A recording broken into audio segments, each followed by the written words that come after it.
Have you ever wondered how the most unexpected connections in history changed the course of war? What if I told you that an ancient Native American technique became one of the Allied forces' most powerful secret weapons against Nazi Germany? The story I'm about to tell you is so incredible that it remained classified for decades after World War II ended. Before we dive into this incredible story, I want to know where you're watching from. Drop a comment below telling me which state or country you're in right now. And if you haven't subscribed yet, please do so. This channel needs your support to continue bringing these hidden war stories to light. In the bitter winter of 1941, as German panzer divisions cut through Europe like a knife through butter, a small team of British engineers worked desperately in a converted warehouse on the outskirts of Boston, Massachusetts.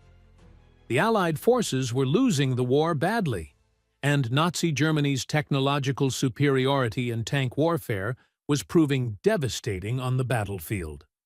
The British military had sent their best scientific minds to America, hoping to find solutions that could turn the tide.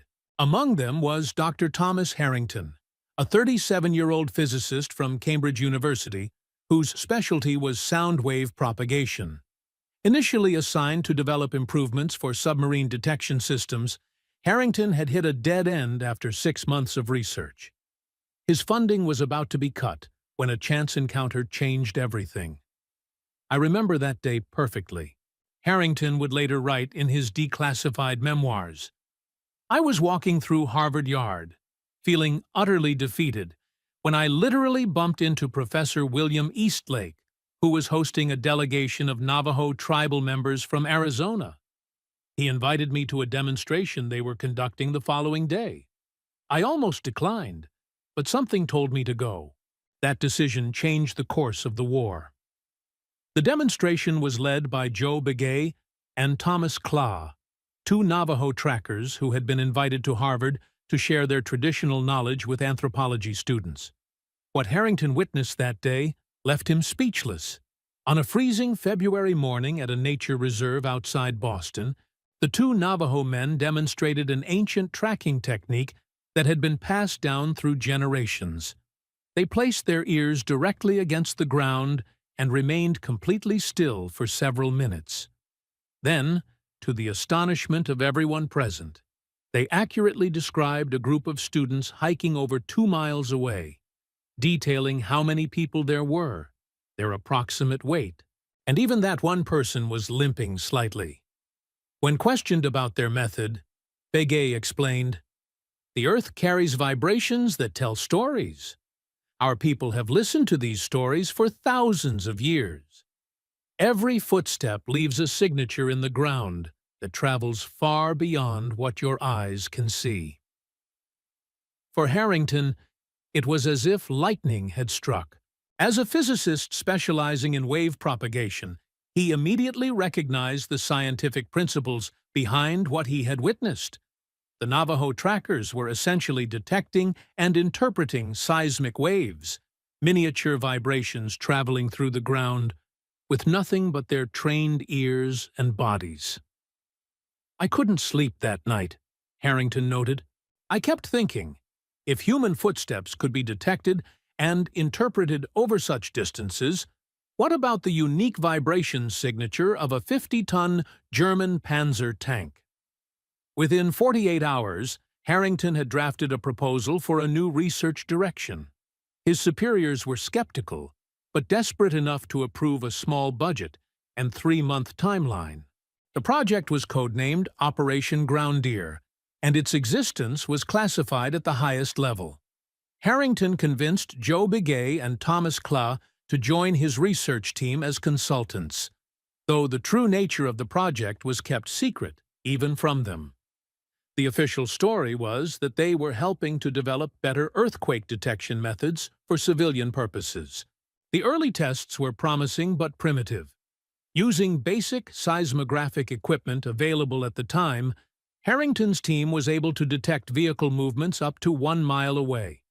However, they struggled to distinguish between different vehicle types or to filter out background noise.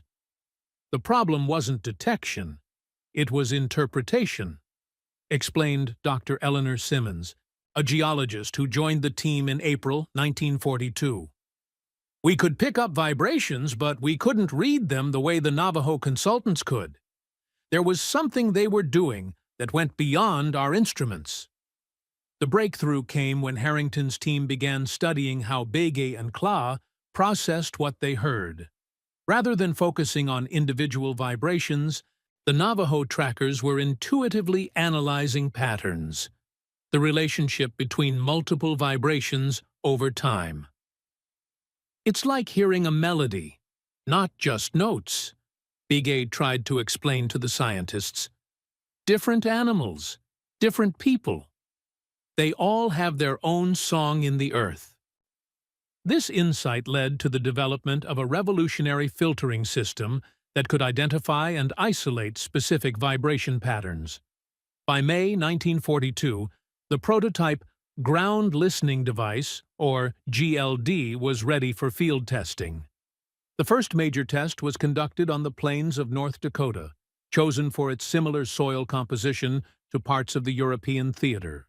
5 American tanks of different models were driven along predetermined routes, while the detection equipment was set up at various distances. The results exceeded all expectations. The GLD could detect the tanks up to 7 miles away. More importantly, it could distinguish between different tank models based solely on their vibration signatures. The success rate was over 85%, an unprecedented achievement. What we've built is essentially a mechanical version of what our Navajo consultants can do naturally, Harrington reported to his superiors. But the implications for warfare are profound.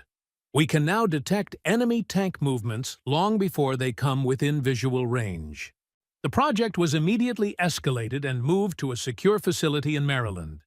The team was expanded to include dozens of engineers, and production plans were drafted for deployment to the European front. Joe Begay and Thomas Kla were sworn to secrecy under the Official Secrets Act and returned to Arizona, never knowing exactly how their traditional knowledge would be applied in combat. Both men would later serve as code talkers in the Pacific Theater, contributing yet another crucial Native American skill to the Allied war effort. By August 1942, the first operational GLDs were being shipped to Allied forces in North Africa. The timing couldn't have been more critical. Field Marshal Erwin Rommel's Afrika Korps had been devastating British forces with superior tanks and brilliant maneuvers. The British Eighth Army desperately needed any advantage they could get. Major William Barker was among the first British officers trained to use the new technology. His unit received 3 GLD systems just before the Battle of Alam el Halfa in late August 1942. We thought it was nonsense at first, Barker later recalled in an interview. Some fancy American contraption supposedly inspired by Indian tracking methods. The men called it the witch doctor. But then we set it up as instructed, and at 3 o'clock in the morning it started giving readings. The operator said there were approximately 70 tanks, moving 15 miles to our southwest. None of our other reconnaissance had detected anything. 6 hours later, right where we had been warned, Rommel's panzer divisions appeared. But instead of surprising us, they found us fully prepared and waiting. The Battle of Alam el Halfa marked the beginning of the end for Rommel in North Africa. For the first time, the British could anticipate German tank movements and prepare accordingly. The psychological impact was enormous. German commanders couldn't understand how their carefully planned surprise attacks were being consistently thwarted. As more GLD units arrived in the theater, the Allies gained an increasingly decisive advantage. General Montgomery, though never publicly acknowledging the technology, became a strong advocate for its deployment before major engagements.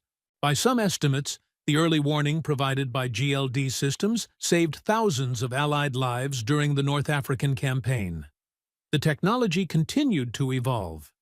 By early 1943, A more compact version dubbed the Mark II could be transported in a standard military jeep. It featured improved filtering systems that could function even in urban environments with significant background vibrations. Perhaps the most dramatic use of the GLD technology came during the Battle of Kursk on the Eastern Front in July 1943.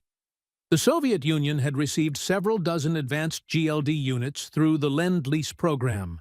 These units provided crucial intelligence about German tank concentrations, allowing Soviet commanders to position their forces optimally before the largest tank battle in history.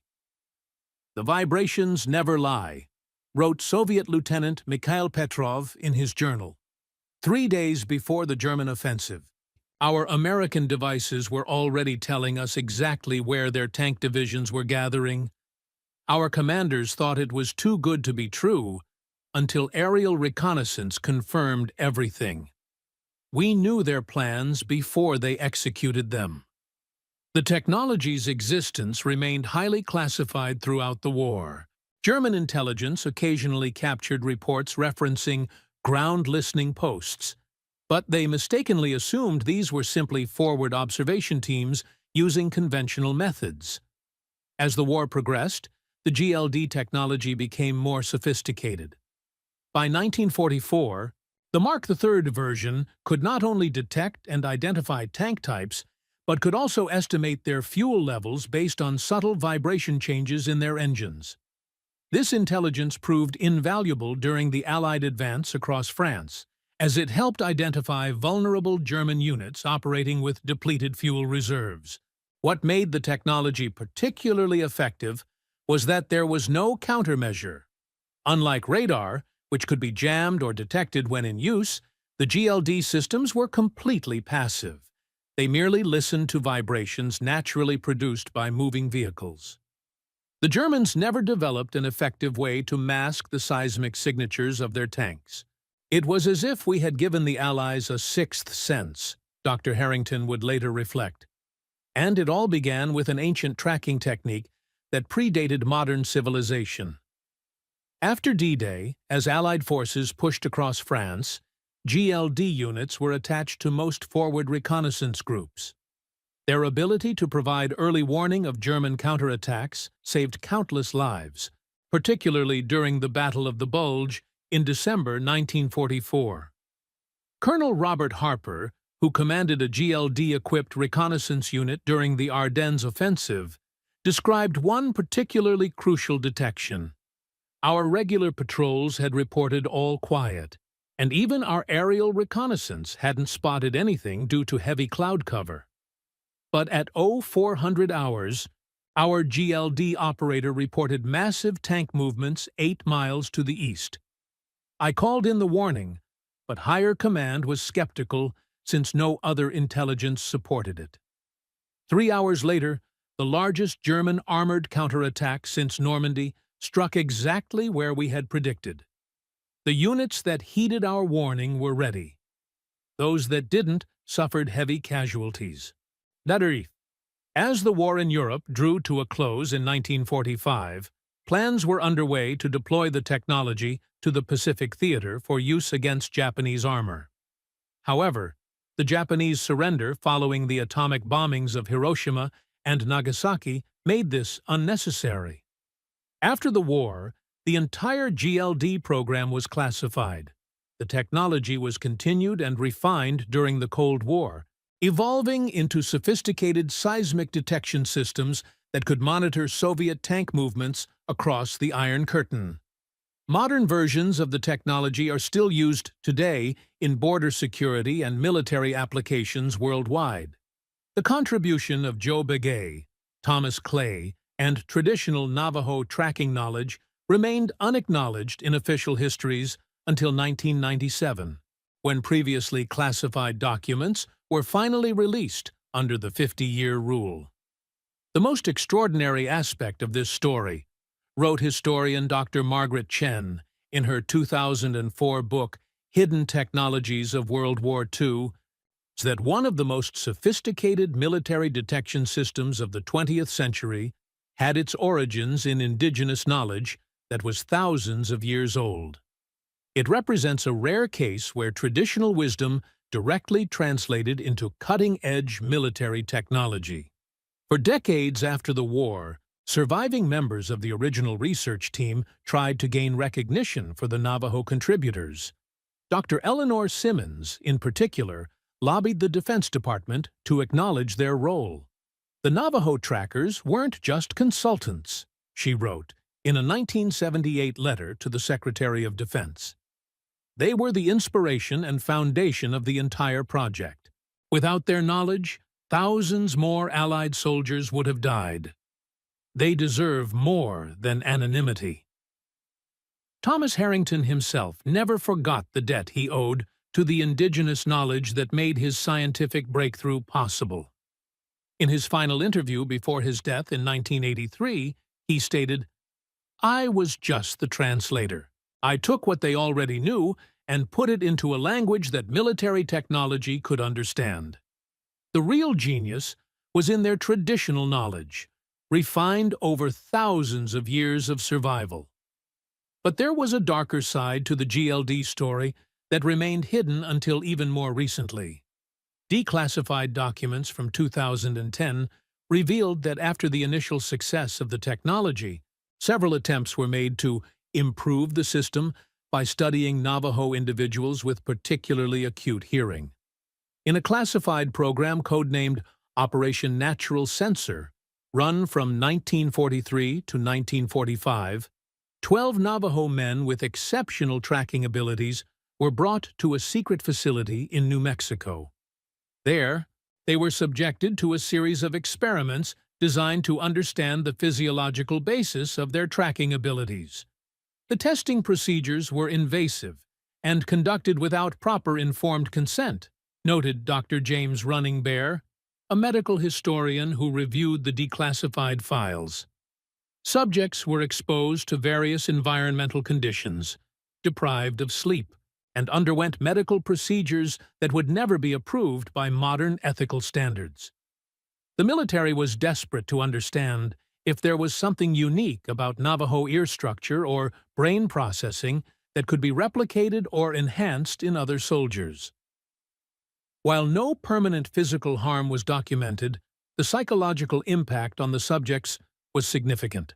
3 of the 12 men later reported recurring nightmares and symptoms consistent with what we now recognize as post-traumatic stress disorder. One participant, identified only as Subject 7 in the documents, provided testimony in 1979 that was sealed until 2015. "They treated us like we weren't human," he stated. "They wanted our knowledge, but they didn't respect where it came from. They thought they could take it apart like a machine and rebuild it. They didn't understand that our tracking comes from a relationship with the land that goes back to our creation stories." This exploitative chapter of the GLD program remains a controversial aspect of its legacy, highlighting the complex relationship between indigenous knowledge and military technology development. Despite these ethical concerns, the technical achievement was undeniable. The GLD system saved countless Allied lives and significantly contributed to victory in World War II. Modern military historians rank it among the most important secret technologies of the war, alongside radar, sonar, and the proximity fuse. What makes the GLD story particularly remarkable is how it bridged ancient wisdom and cutting-edge science. The fundamental principles that Joe Begay and Thomas Clare demonstrated that Winter Day in Massachusetts had been known to their ancestors for thousands of years.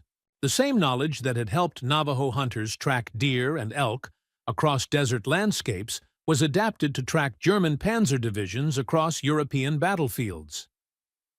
It's a powerful reminder that knowledge doesn't always progress in a linear fashion, observed Dr. Chen. Sometimes the most advanced solutions come from reaching back to much older traditions. The story of the GLD took an even more intriguing turn in 1965, when a team of Soviet scientists defected to the West. Among the information they brought was evidence that the USSR had been working on their own version of the technology since 1943, after capturing a damaged GLD unit during fighting in Ukraine. However, the Soviet approach had been fundamentally different. Instead of building upon the indigenous knowledge that informed the original design, Soviet engineers had attempted to create a purely mechanical solution. Their Project Zemlyak, Earthier, was more sophisticated in its electronics, but lacked the crucial filtering algorithms based on Navajo tracking principles. They had the hardware but not the software, so to speak, explained former CIA analyst Richard Donovan in a 2012 interview. Their devices could detect vibrations at similar ranges to ours, but they generated too many false positives to be reliable in combat conditions. They were missing the human element, the pattern recognition that came from centuries of traditional tracking knowledge. This difference highlights, perhaps, the most profound lesson of the GLD story: the value of indigenous knowledge systems and the danger of dismissing them as primitive or unscientific. While the Soviet Union's rigid ideological stance prevented them from acknowledging the value of traditional knowledge, the Western approach, for all its ethical failures, at least recognized that ancient wisdom could inform modern technology. In the decades following World War II, the principles behind GLD technology evolved into increasingly sophisticated applications. Modern seismic detection systems used for border security, counter-terrorism operations, and even earthquake prediction all owe a debt to the original breakthrough that began with 2 Navajo trackers, demonstrating their skills to a desperate British physicist. Perhaps most remarkably, certain aspects of the technology came full circle in the 1990s, when advanced seismic monitoring equipment began to be used for wildlife conservation. Biologists tracking endangered elephant populations in Africa discovered that sophisticated versions of GLD technology could monitor herds over vast areas without disturbing them. We're using 21st century technology to do essentially what indigenous trackers have done for millennia: listen to the earth to understand the movements of animals, explained Dr. Sarah Makono, a Kenyan conservation biologist. The difference is that our modern equipment can monitor hundreds of square miles simultaneously. In 2007, a particularly moving reconciliation took place when the U.S. Department of Defense formally acknowledged the contribution of Navajo knowledge to the development of GLD technology. A ceremony at the Pentagon honored the families of Joe Begay and Thomas Clare, presenting them with posthumous Distinguished Service Medals. "My grandfather never spoke about his work during the war," said Michael Begay, Joe's grandson, upon accepting the medal. "He was bound by secrecy until his death. But he would tell us, 'Listen to the earth. It will tell you everything you need to know if you learn its language.' Now I understand that he wasn't just teaching us tracking. He was sharing wisdom that helped win a world war." Siki. Yet questions remain about the classified history of the technology. Some historians believe that certain applications of GLD principles remain classified to this day. Rumors persist of ultra-sensitive detection systems that can identify individual humans by their unique seismic signature, effectively a footstep fingerprint that can be tracked over vast distances. The full story of how Navajo tracking techniques evolved into modern surveillance technology may not be known for decades, notes national security journalist Melissa Thompson. But what's clear is that this technology represented a unique fusion of indigenous knowledge and Western science that changed the course of history. For veterans who served with GLD units, the technology's impact was undeniable.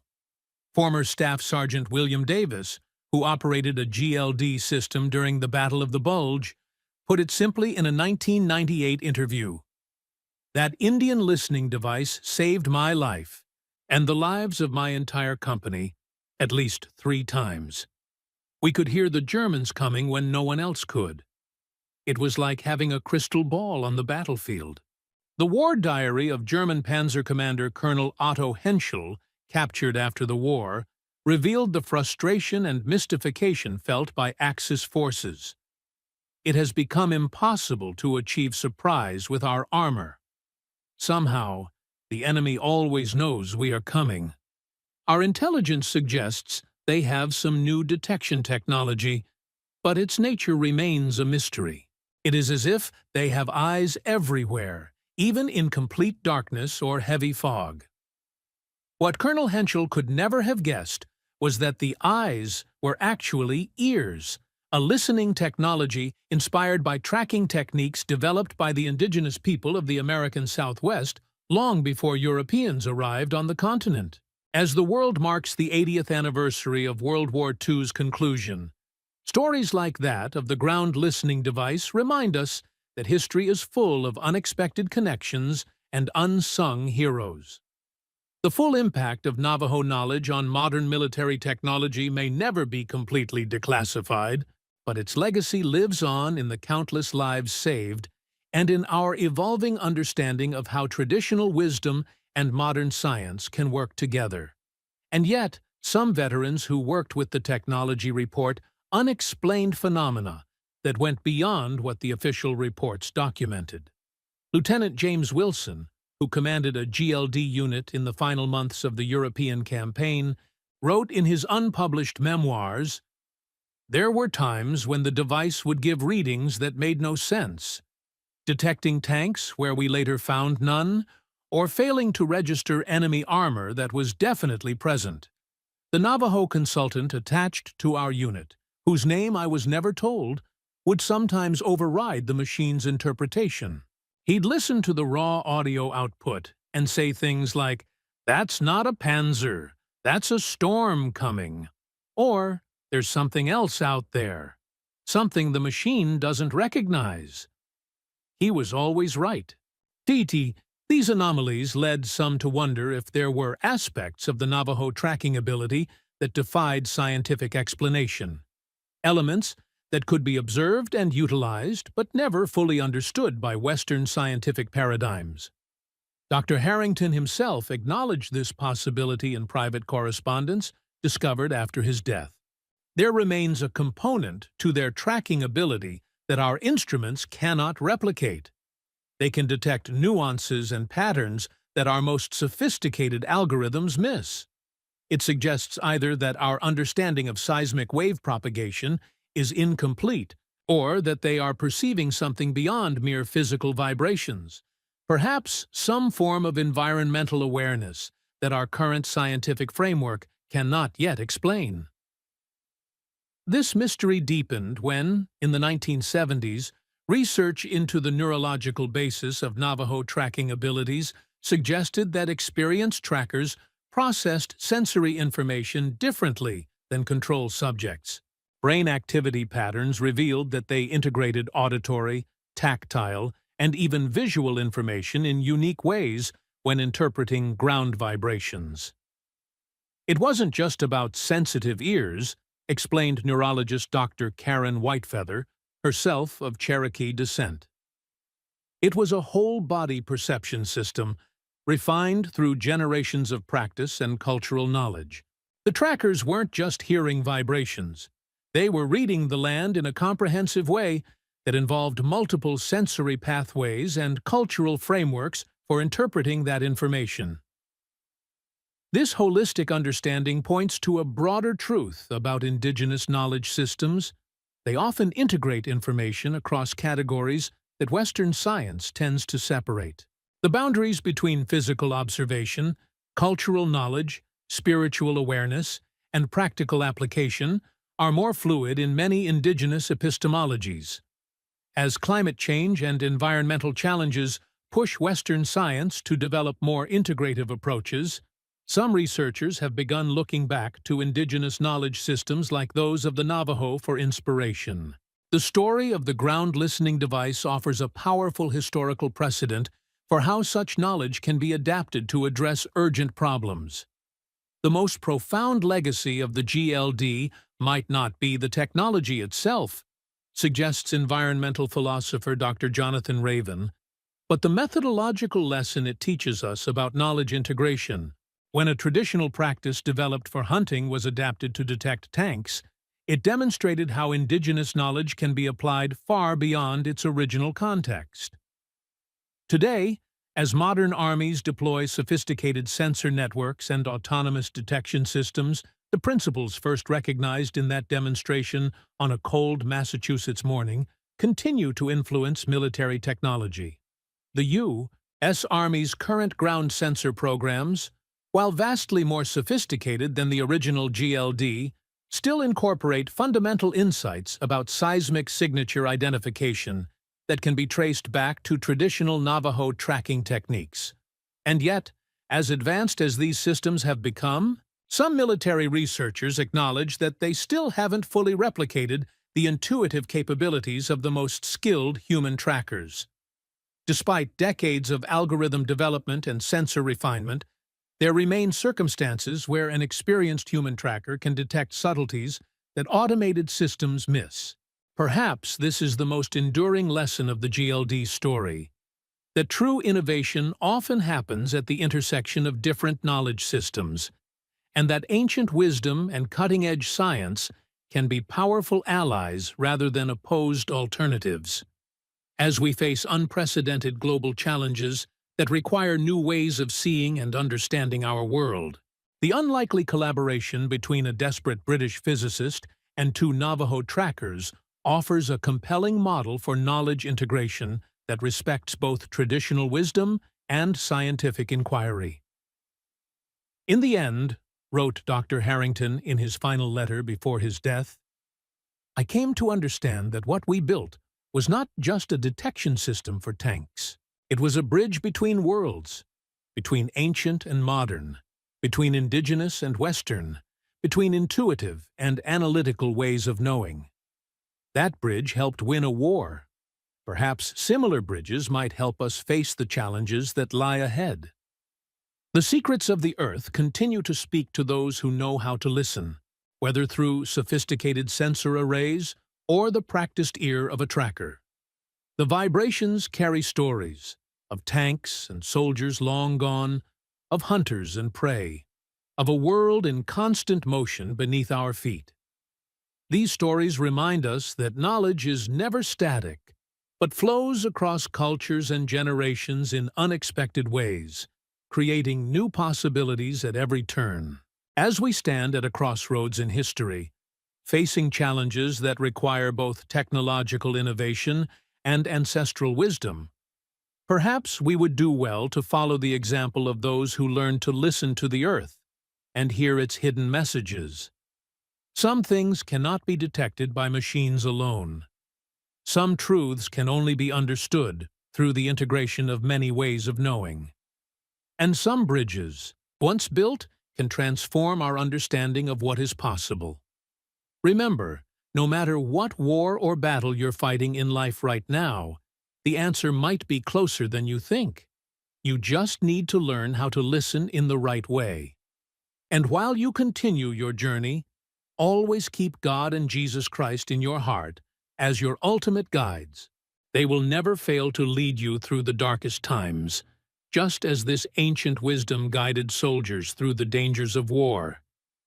Did this ancient tracking knowledge save more lives than we'll ever know? The evidence suggests it did. But the full story may never be completely told. Like vibrations passing through the Earth, some truths remain perceptible only to those who have learned to listen with more than their ears.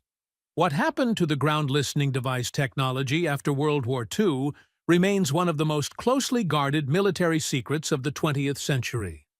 While the basic principles were declassified in the 1990s, certain advanced applications developed during the Cold War era remain redacted from public documents to this day.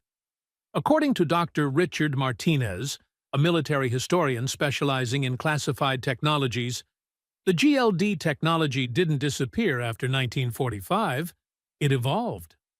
By the 1950s, it had been miniaturized and significantly enhanced. Its most sophisticated applications were deployed along the Iron Curtain, particularly in divided Germany.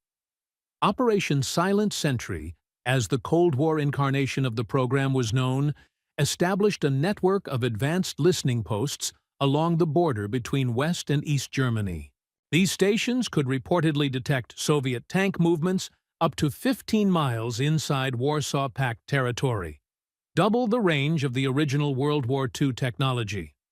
The Soviets knew we had some kind of detection system, but they never figured out exactly how it worked, explained former Army intelligence officer Colonel Edward Davis.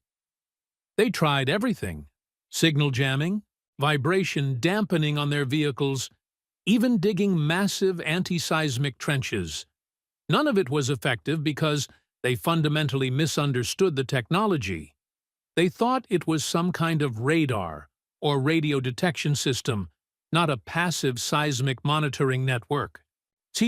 Perhaps the most remarkable aspect of the Cold War GLD network was its integration with early computer systems in the 1960s. IBM developed specialized analytical software that could process seismic data from multiple listening posts simultaneously, creating a comprehensive real-time map of Warsaw Pact Force movements. It was decades ahead of its time.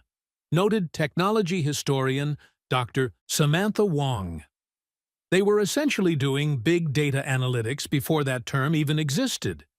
The system could identify not just the number and type of vehicles, but their maintenance condition, fuel status, and even whether they were carrying full ammunition loads, all based on subtle variations in their seismic signatures. By the 1970s, the technology had become a cornerstone of NATO early warning systems.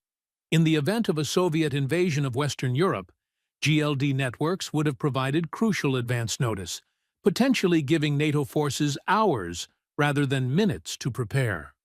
Robert Gates, who would later become Director of Central Intelligence and Secretary of Defense, acknowledged in his 2014 memoir that the GLD network was one of our most valuable intelligence assets. If the balloon had ever gone up, those listening posts would have given us the warning time we needed to mobilize effectively. Don't know what few outside the classified program realized was that the human element, the Navajo tracking principles that had inspired the original technology, remained central to its evolution. Throughout the Cold War, the Department of Defense maintained a small, elite unit of indigenous trackers who worked alongside the electronic systems, helping to refine algorithms and occasionally overriding automated interpretations when human intuition detected anomalies. This unit, designated Natural Resources Consultants in official documentation, included descendants of the original Navajo advisors as well as trackers from other tribes with strong tracking traditions, including Apache, Comanche, and Lakota Sioux individuals. My father never told me exactly what he did for the government, recalled John Blackhorse, whose father served in the unit from 1962 to 1981. He would disappear for months at a time to places he couldn't name. All he would say was that he was listening to the earth, and that it was important for keeping the country safe. It wasn't until after his death that I received a letter acknowledging his service in a classified program. The end of the Cold War and the dissolution of the Soviet Union in 1991 led to significant changes in the GLD program. With the immediate threat of Soviet tank divisions receding, many listening posts in Europe were decommissioned. However, the technology itself continued to be refined and applied to new challenges.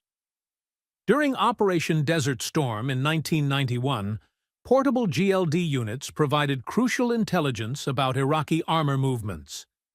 The flat desert terrain of Kuwait and southern Iraq proved ideal for seismic monitoring, allowing American forces to track Saddam Hussein's Republican Guard units with unprecedented accuracy.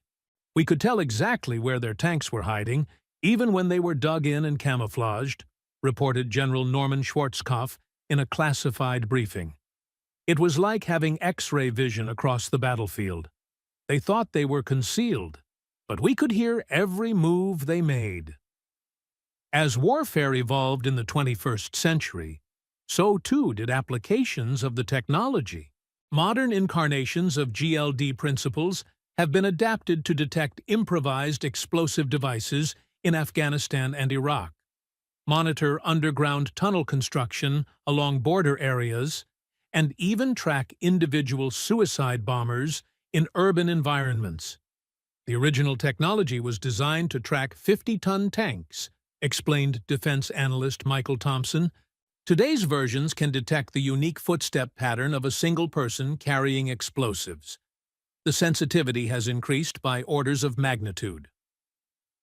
In a particularly poignant development, some of the most advanced applications of GLD technology have returned to their roots.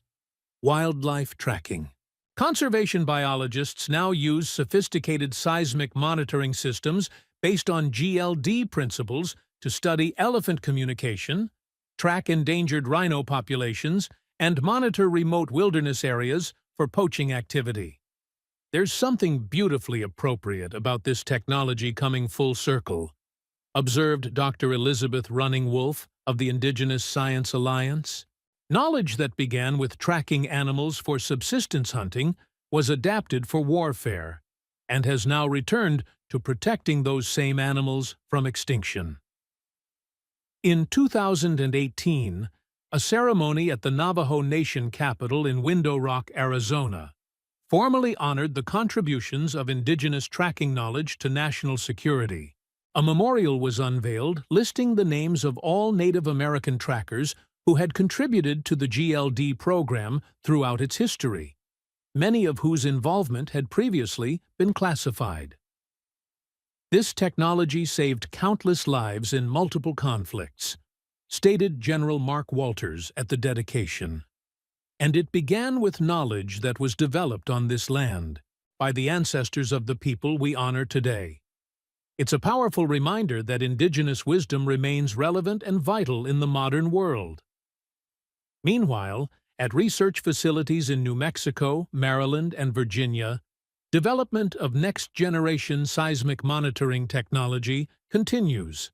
While most details remain classified, occasional glimpses appear in technical publications and patent filings.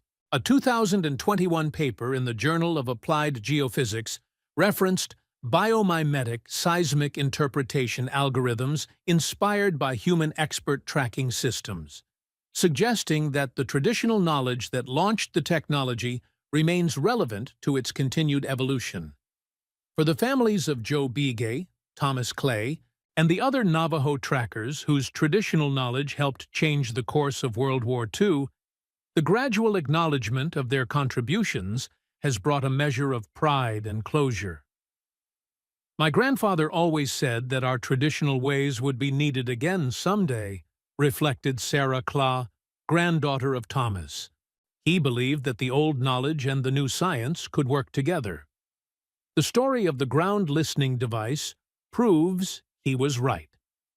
As modern militaries invest billions in sophisticated surveillance technologies, artificial intelligence, and autonomous systems, the GLD story offers a humbling reminder.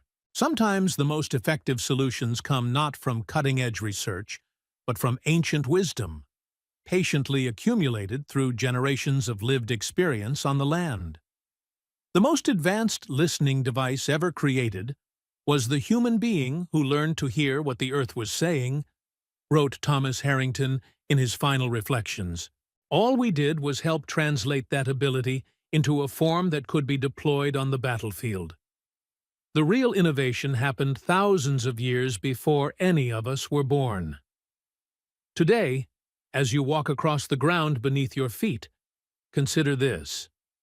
The same earth that carries your footsteps once carried the rumble of German panzer divisions and the lighter tread of Navajo trackers who learned to interpret its vibrations.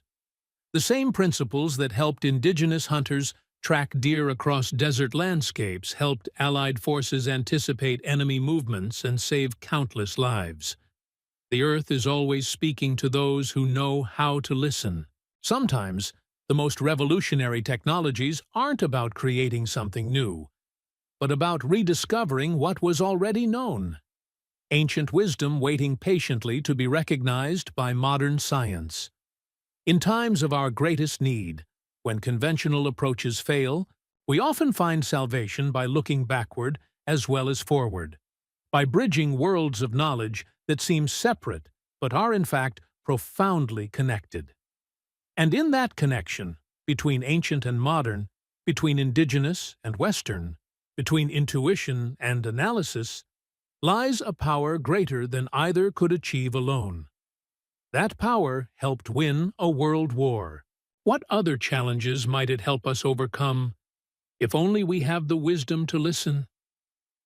As you face your own battles in life, remember that sometimes the solution lies in unexpected connections, in bridges between different ways of knowing. And remember that God and Jesus Christ are always there to guide you toward these connections, illuminating paths that lead from darkness into light.